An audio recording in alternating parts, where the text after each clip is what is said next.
Hello aspirants. तो हमारा ये नेक्स्ट आंसर राइटिंग सेशन है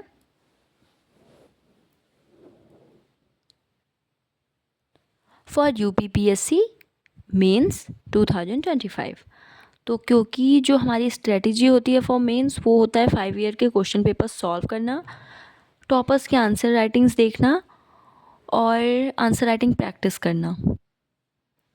क्योंकि आपको भी पता है कि जो स्टैटिक जो सिलेबस होता है हमारा वो तो बिल्कुल कंफर्म होता है ना। ऐसा तो नहीं है कि आज पॉलिटी है कल पॉलिटी कैंसिल हो जाएगी फिर इकोनॉमिक्स हो जाएगी, है ना। ये सारे सब्जेक्ट्स भी जो हैं कंफर्म्ड हैं, इनके जो सिलेबस हैं वो भी कंफर्म्ड है।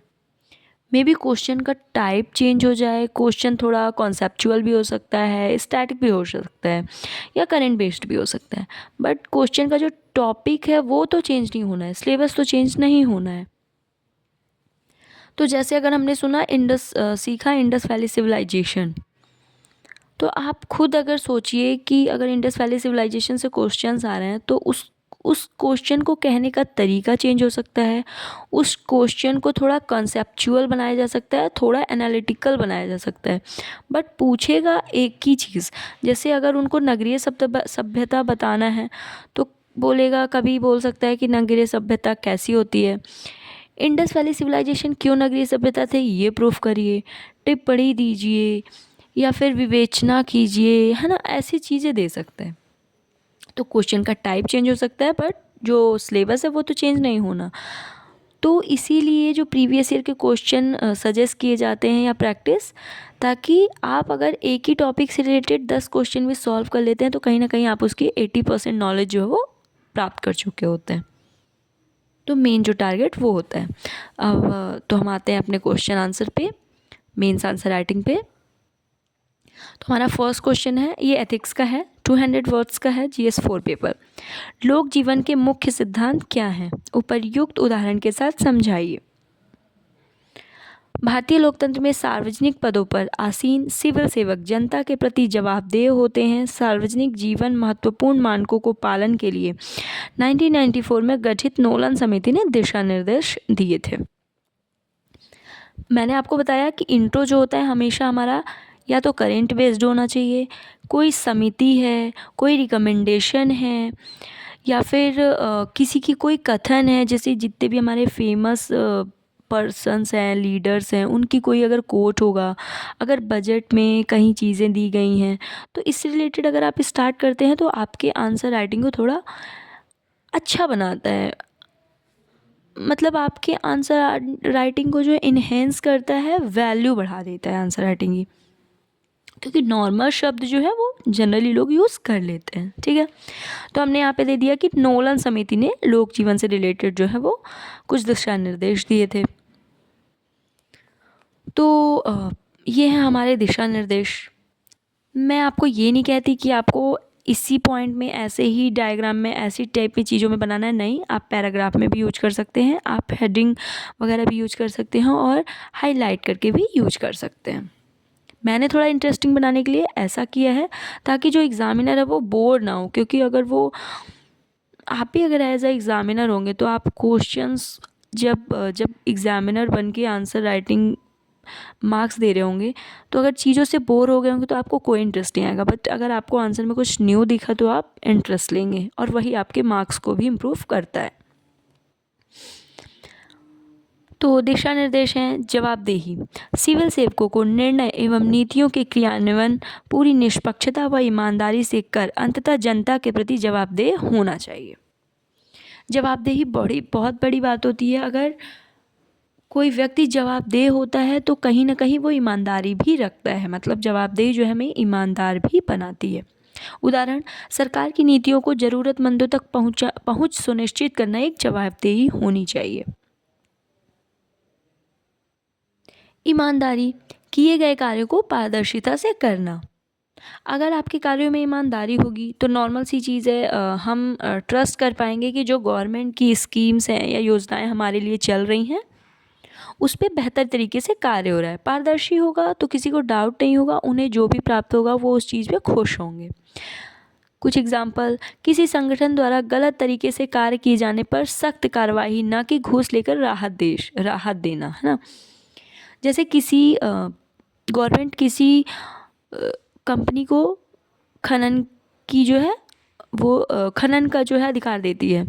अब ऐसा ना हो कि वो जितना उन्हें अधिकार है वो उससे ज़्यादा गलत तरीके से भी करें, तो वहाँ पे घूस ना लेकर कि घूस लेकर उन्हें जो है राहत दी जाए, बल्कि ईमानदारी को दिखाया जाए। निस्वार्थता, सार्वजनिक अधिकारी पदासीन होने के बाद व्यक्तिगत लाभों व अनुरागों से हटकर व्यापक जन हेतु कार्य करें। कहने का अर्थ है कि आप जब एक सिविल सर्वेंट होते हैं तो क्योंकि आप सर्विस में जाते हैं लोगों का भला करने के लिए, तो वहाँ पे आपको अपने व्यक्तिगत लाभों को साइड हटाकर जनता के लिए करना चाहिए। इस पे भी एग्जाम्पल दे सकते हैं। एग्जाम्पल देने से क्या होता है, सामने वाले को समझ में आता है कि हमने चीज़ें क्लियरली समझी हुई है। वस्तुनिष्ठता, निर्णय और सलाह पूर्वाग्रह से युक्त निष्पक्ष विश्लेषण साक्ष्य पर आधारित होना चाहिए। एग्जाम्पल, न्यायाधीश कानूनी मिसाल और सबूतों के आधार पर ही फैसले देते हैं। खुलापन, पारदर्शिता महत्वपूर्ण है। सार्वजनिक अधिकारियों को अपने निर्णयों के पीछे के तर्क, प्रासंगिक जानकारी। एग्जाम्पल, सरकारी अनुबंधों या नीति विवरणों का खुलासा करना। नेतृत्व, अपने संगठनों या सरकारों के भीतर नैतिक आचरण को बढ़ावा देकर उदाहरण स्थापित करना। निष्कर्ष में कि उपर्युक्त सिद्धांत किसी भी सार्वजनिक कार्यालय एवं उसके पदाधिकारियों पर जनता का विश्वास बढ़ाते हैं तथा पदाधिकारियों को भी जन केंद्रित नीति निर्माण तथा कार्यान्वयन हेतु मार्गदर्शन करते हैं। अब देखते हैं नेक्स्ट क्वेश्चन। सेकेंड क्वेश्चन है हमारा कि ज्ञान के अभाव में सत्यनिष्ठा कमजोर और बेकार है, लेकिन सत्यनिष्ठा के अभाव में ज्ञान खतरनाक एवं भयानक है। इस कथन से आप क्या समझते हैं? मतलब ये स्टेटमेंट दिया गया है, इससे हमें बताना है कि हम क्या अर्थ समझ पा रहे हैं या क्या अर्थ होना चाहिए।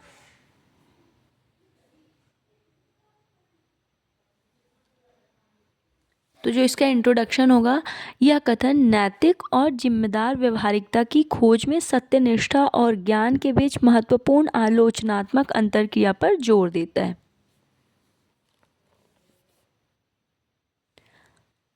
ज्ञान के अभाव में ईमानदारी कमजोर और बेकार है। यह सुझाव देता है कि एक व्यक्ति के पास अच्छे इरादे और नैतिक सिद्धांत हो सकते हैं, लेकिन उसके पास आवश्यक ज्ञान और समझ की कमी है, तो उसके कार्य गुमराह या अप्रभावी हो सकते हैं।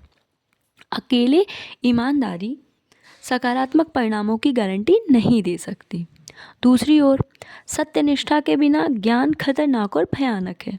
नैतिक विचारों के बिना ज्ञान को लागू करने से होने वाले संभावित नुकसान के खिलाफ चेतावनी देता है। नैतिक दिशा निर्देश के बिना ज्ञान का उपयोग स्वार्थ, हानिकारक या विनाशकारी उद्देश्यों के लिए किया जा सकता है। तो ये मैंने अलग अलग उसी पॉइंट को बता दिया, यहाँ पे आप अंडरलाइन कर देंगे। उपर्युक्त कथन अंततः सत्यनिष्ठा और ज्ञान को एकीकृत करने के महत्व को रेखांकित करता है। संयुक्त होने पर वे एक शक्तिशाली तालमेल बनाते हैं। सत्यनिष्ठा और ज्ञान दोनों से युक्त व्यक्ति सूचित सैद्धांतिक निर्णय लेने में सक्षम होता है, जिससे न केवल उसे बल्कि व्यापक समुदाय को भी लाभ होने की संभावना होती है। यह कथन व्यक्तिगत और सामाजिक विकास के लिए एक संतुलित और समग्र दृष्टिकोण की वकालत करता है। तो कुछ ऐसा है हमारा आंसर। ठीक है, अगर आपको कुछ सजेशन देना हो कि आपको किस सब्जेक्ट से रिलेटेड या किस टॉपिक सब्जेक्ट से रिलेटेड या किस ईयर का भी पेपर चाहिए, तो मैं वो कंटिन्यू करूँगी। अदरवाइज़ GS 23 का कंप्लीट हो जाएगा तो हम 22 की PYQ सॉल्व करेंगे। Okay, for today thank you so much.